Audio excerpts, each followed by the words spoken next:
Congresswoman Spartz joins us now via Skype. Congresswoman, pleasure to have you. The first time, I think the only time I met you was when we were in Georgia a few years ago ahead of that special election. It was very nice to meet you then. Welcome to the program.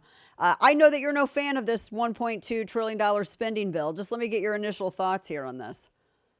Well, listen, it's unfortunate, unfortunate that, we under Republican leadership passed an omnibuses with more Democrat votes than Republicans. It's really sad reality. But one thing is actually was really clever and was done by the Biden administration. One day later, after we passed this omnibus, they created National Red Flag Law Center, which is, I know that you're a big supporter and really fighting for Second Amendment rights, as I am too. And you know that what is creating, this is a red flag laws in many states created to have a loophole to confiscate, guns from, law-abiding citizens. And they're written very badly. I had to fight in my own state to fix many things in them. And I think that is something was, they did it very clever. They waited for a day, so we couldn't put in appropriations, any restrictions to that, and couldn't put pressure.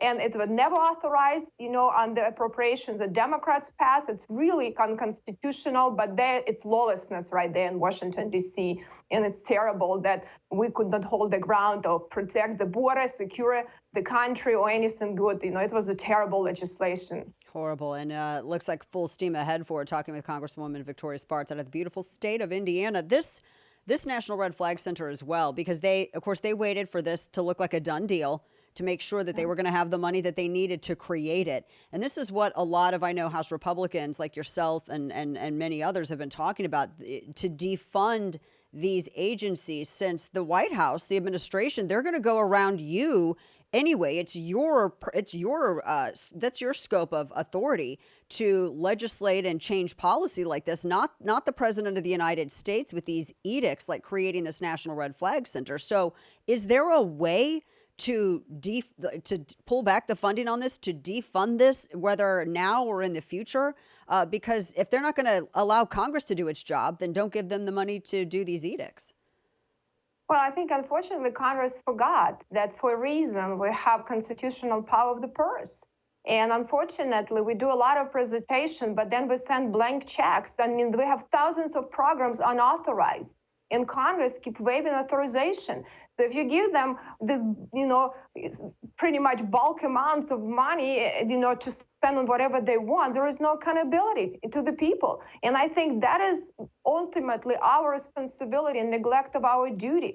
We actually, over 70% of spending is not authorized by Congress. They don't care about our letters and presentation. It's all about money, and money became very corrupt in Washington, D.C. Over 70% not authorized by Congress. It's a terrible. That's taxpayer dollars. That's that's Congressional Authority being eroded, which obviously that's a major concern. With this, because this bill, talking about this omnibus bill, it's pretty much done at this. It's done at this point. The other thing that you've been involved with, and maybe after November we can fight to claw some of this money back. The House Judiciary Committee, of which you are a member, the Hunter Biden investigation. And I know that the chairman have threatened, looking at this press release, the AG with contempt over special counsel her materials. I have never seen anyone try to, like this AG and this administration, trying to obstruct an actual fact-finding inquiry, which is what this is. And it's what Democrats never actually did with the impeachment of the former president. And now Republicans are doing it the correct way. They're having the inquiry. They're finding the facts. But yet you've been stonewalled every step of the way. Talk to people a little bit about how this has been so difficult just to get the most basic information that you need to make a determination on this. Oh, listen, we definitely have a two-tier system of justice and double standard. And unfortunately, FBI and Department of Justice became now a tool for our tyrannical government. It's sad for me to see that they collect data. If you bought a Bible and a gun, you actually could be put on a domestic terrorist list.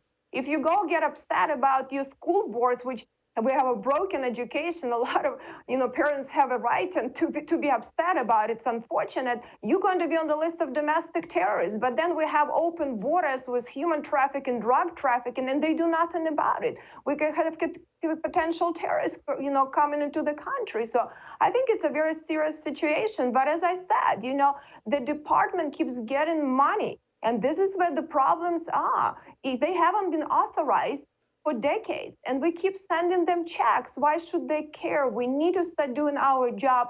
And the same we're going to be issue with this FISA, reauthorization, where they do warrantless surveillance of Americans, and we have to hold the ground on that and at least put on the floor. And some of my colleagues need to show where they stand on these issues, and then they need to be accountable to their constituents, because really it's become truly tyrannical. Talking with Congresswoman Victoria Spartz out of Indiana.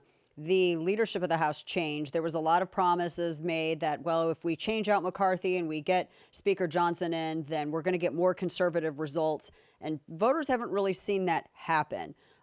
What do you tell your constituents in Indiana when they bring up this question, like, well, or anyone when they raise the question of, well, where's all the conservative wins? We were supposed to. That's what we were told if we had the speakership, the race. Then I know a lot of y'all were caught up in this, but what do you tell people when they bring that up? Are you happy with Speaker Johnson's performance at this point? Are you still giving him time to prove himself? Where do you stand on that? Well, I think, unfortunately, Republicans for a long time were very bad on offense. We are much better on defense than on offense, and it's a different strategy. And the other side, I have to tell you, they're brilliant, and they use our money to attack us. And unfortunately, a lot of Republicans folding on that.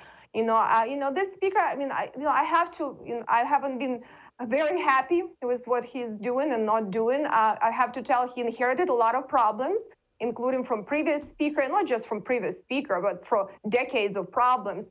But I think, we need to learn how to fight, and I don't think we know how to fight. I always said, I talked to Kevin McCarthy before, and I was not a huge fan of him, I'll be honest with you, but I told him, let's pick 3 hills to die on, and we'll take them. And I said, no, let's just pick one. At least let's just pick one. Let's just pick a border. Let's just deliver at least on something that is national security issues. But I don't think Republicans know how to do it. And I think we need to get united and put pressure and force some of this vote. The good thing, what we were able to do, we put a lot of amendments on the floor that always hidden. So like my colleagues now had to vote on them. How did they want to defund the UN, that is corrupt organization? How did they vote, on a lot of votes on FISA and surveillance? And that is the best we can do right now, because I think, unfortunately, I don't think we'll be able to win, this Congress. I think we need to win in November and then start governing, because country is in trouble. I always think, too, people who come from countries where they have seen tyranny, and they have seen, the heavy hand of authoritarianism. And when they see it here in the United States begin to take root and turn into policy from the left, I always think that they are some of the most effective voices like yours. And as you were saying, a lot of Republicans think, I feel like they think Democrats are just dumb and they don't know what they're doing. But you made a very good point. They're quite brilliant at their strategy. And I think that they are able to get by on everyone assuming that they're dumb. You being from Ukraine, and you have experience in seeing authoritarianism. You know what it looks like when it's fully matured. You see it happening here in the United States. And what would you tell people here? Things that you're seeing in D.C., maybe that they are not even within the House or at that policy level in D.C., that they need to be aware of and how they can push back against it. Well, really, it's really sad for me to see that, and how many Americans sacrifice for us to have this freedom. And it's hard to get them back. Look at former Soviet countries, most of them can't get back. Look at the bloodshed that happened in Ukraine. People still keep fighting for over 30 years, being independent, and cannot get their freedoms back. It's very, very difficult when you lose freedoms to regain them. And we take a lot of them for granted. So we need to teach our children what is the greatness of our republic. It's not about people on top, they're superior or anything else. Actually, most of them are pretty inferior, I'll be honest with you, in Washington, D.C. are terrible, but it's about the freedoms that we have as Americans. And if we don't fight and protect our freedoms, we will lose our greatness and what is about our republic is about. And I think that is something we have to really be much more vocal about. And, I grew up in the tyranny. I understand and appreciate it so much, but we need to teach our children too. What are we about? We're the country where the government shall protect our rights to life, liberty, and property, and then they stay the hell out of our way. But we're forgetting that, and we need to remind our legislators. And if they're not there, then we need to hold them accountable and not buy propaganda and a lot of liberal media talking points and and attacks, but just be smarter, because I think Republic is under attack. And I mean it when I say it, not just using it as a word, because it is, and we have to win. Exactly. Well said. Congresswoman Victoria Spartz, we'd love to have you back.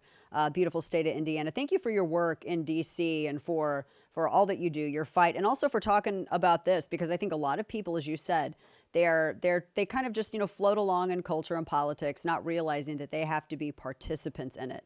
And that's a privilege of freedom to be able to do that. And they have that right and obligation.